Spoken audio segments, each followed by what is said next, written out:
Voltando, pessoal, ainda o nosso tema da oração. Daí fica uma pergunta: quando nós lembramos de orar? Quando é que nós nos lembramos de levar o nosso pensamento a Deus para orar?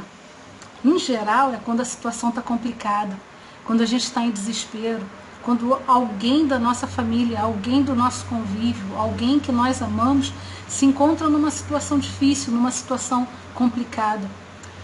Aí a gente lembra de orar. Mas Jesus orava sempre. E Ele não nos pediu que fizéssemos nada que Ele mesmo não tenha feito, dando testemunho do que Ele pede através do próprio comportamento e através das próprias atitudes. Jesus orava buscando essa conexão com o plano superior, essa conexão com Deus que auxilia, que fortalece, que transforma. Jesus sabia que os fatos que estavam por vir, eles iam modificar toda a história, iam ser um fator preponderante no comportamento da humanidade.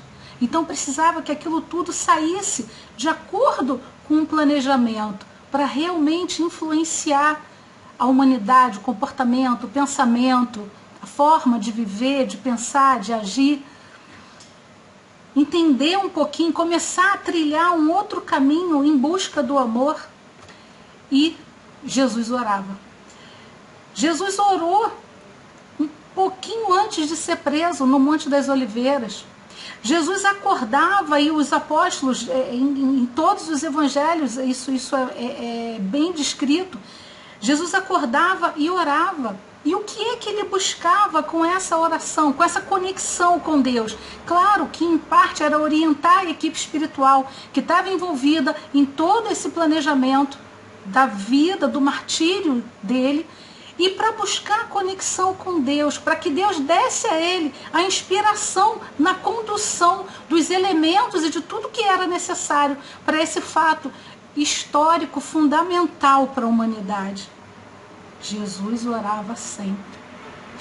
Até porque nós só somos verdadeiramente fortes e grandes quando a gente está em conexão com Deus, quando a gente está em conexão com o plano superior.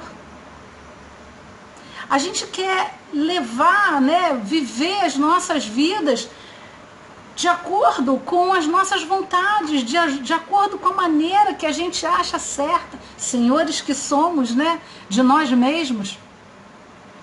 Mas quando dá problema, a gente quer uma solução rápida, efetiva, e acha que basta orar ali, naquela oração. Você passa o tempo todo vivendo de acordo com aquilo que você acha certo, não pede condução, não pede orientação a Deus, ao plano espiritual, aos espíritos superiores. Mas aí quando dá problema, aí a gente vem com aquela oração sal de fruta, A oração sal de fruta é quando a indigestão já está instalada. Oração neusaldina, quando a dor de cabeça aperta, aí a gente faz uma oração, como a gente toma uma neusaldina aí, para dor de cabeça. E não é assim que funciona. A gente precisa dessa conexão com Deus para estabelecer dentro da gente esse caminho que vai direcionando as nossas atitudes. E isso é a transformação que vem da oração. Em Lucas 18, nós temos a parábola do fariseu e do publicano, que é quando Jesus diz que o quanto a oração é importante. Mas como essa oração funciona? Jesus conta que 2 homens subiram ao templo para orar. Um era fariseu e o outro publicano. Bom, os fariseus, pessoal, só para lembrar aqui rapidinho, eram aqueles judeus que eram responsáveis pela execução, pela prática da pureza dos rituais judeus. Eles eram responsáveis por vamos dizer assim, fiscalizar esses rituais todos, esse cumprimento das leis, com pequenas modificações ao longo da história, desde antes de Cristo até depois de Cristo. Mas basicamente os judeus eram responsáveis pelas leis que tratavam da pureza dos rituais judeus.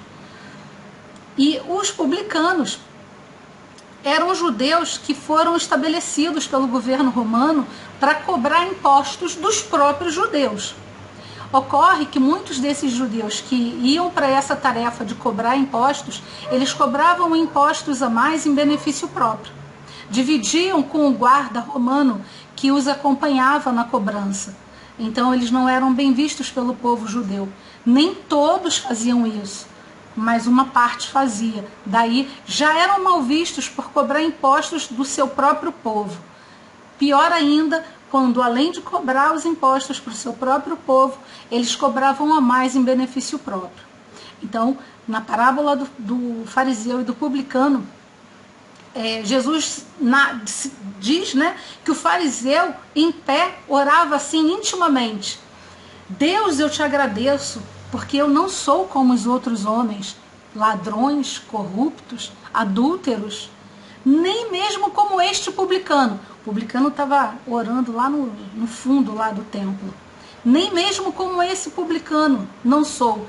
E ele né, se exaltava para Deus nessa oração. Jejuo 2 vezes por semana, dou o dízimo de tudo que eu recebo. O publicano, à distância, né, lá no fundo do templo, orava da seguinte forma: ajoelhado, ele nem ousava olhar para o alto, elevar o olhar dele para os céus, mas batendo no peito dizia: Deus, tem misericórdia de mim, sou pecador. E aí Jesus diz, né, narrando essa parábola, ele diz, ele afirma que o publicano foi para casa justificado por Deus, justificado diante de Deus. Por quê? Porque aquele que se exalta, como fez o fariseu, será humilhado, e o que se humilha será exaltado. A prece, como eu já falei no primeiro bloco, ela tem a ver com esse sentimento de humildade da grandeza de Deus e da nossa pequenez. Ainda que nessa oração, né, nós vimos aí nessa parábola do fariseu e do publicano, a pergunta 661 do Livro dos Espíritos é o seguinte: pode-se pedir a Deus, pode-se pedir eficazmente a Deus o perdão das faltas, o perdão dos nossos erros? Deus sabe distinguir o bem do mal. Poder pode, claro que a gente pode, deve até pedir perdão. Agora, o que é que conta para Deus?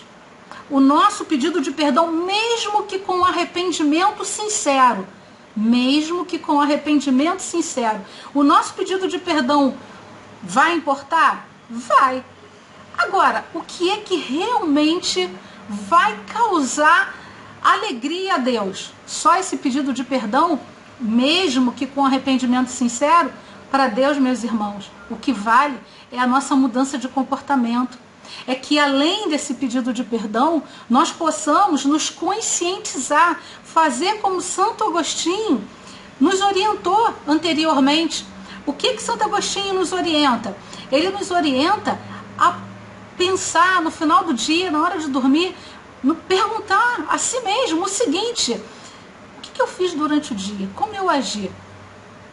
Quando você se perguntar isso, a tua consciência vai gritar muito rapidamente aquilo que é necessário que seja, aquilo que realmente incomoda, diante dos conceitos que a gente tem estudado, diante dessa luta, dessa tentativa que a gente tem tido de seguir o caminho de Jesus. E ali a gente vai avaliando e vai se preparando para mudar. Então, na oração, o que importa é realmente isso. É o nosso arrependimento sincero, o perdão, pedir o perdão pelas faltas, mas a gente pensar em começar a mudar.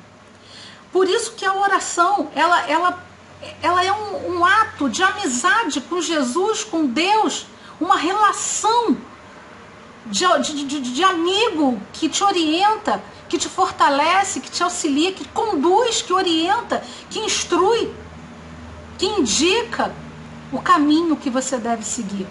Nós já vimos que não adianta ficar lá 24 horas, ó Senhor, e as tuas atitudes não condizem com as tuas palavras.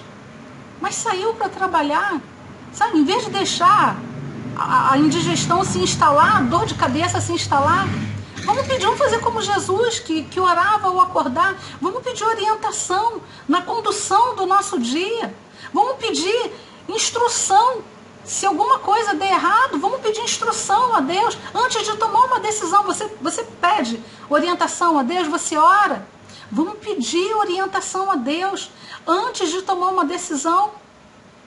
Vamos pedir esse auxílio, vamos criar essa conexão, que com o tempo vai nos tornar seres humanos melhores. Pode-se orar, pergunta 662 também é muito interessante, ainda sobre a prece e oração. Pode-se orar utilmente pelos outros? Claro que sim. Claro que sim, nós já vimos aí num dos estudos, eu não me lembro exatamente qual, que a oração é essa energia de desejo, de amor, que a gente transmite pelo outro. Tudo que envolve amor e bons sentimentos vai ter utilidade, sim. Não vai modificar o outro, porque só quem pode se modificar é ele mesmo.